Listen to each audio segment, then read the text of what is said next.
Price of food's gone up, but that doesn't mean that eating healthily needs to be expensive. So what I do when I go for a shop is I buy big cauliflowers, broccoli, that kind of veg that's very, very economical. I shove it all in my steamer, and then I have steamed vegetables that day, and then they're there ready to chuck into salads during the course of the week.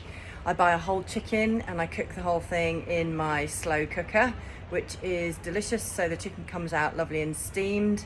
I buy big fruit like watermelon, which is really cheap. You can stick it in your water, or you can just have it as a snack, or with a meal full of water, surprisingly enough, and lots of antioxidants, vitamins and minerals.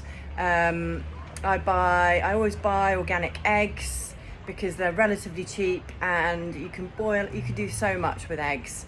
I tend to boil a whole lot in one go and then stick some of them into vinegar and have as pickled eggs, because otherwise they're not going to last as long.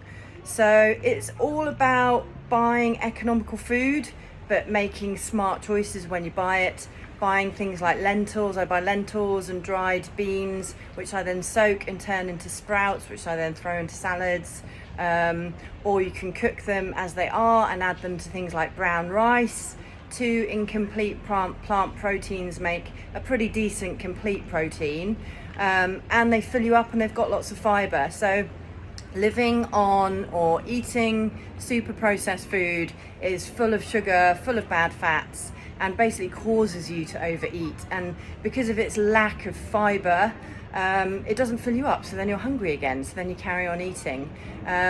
So eating natural is not only good for your bank account, but it's also good for your fat loss goals, and in keeping yourself satiated, full, keeping your fibre high. You get food to pass through your gut. You just keep everything in your body healthy, you lose your body fat, and you have more energy for workouts.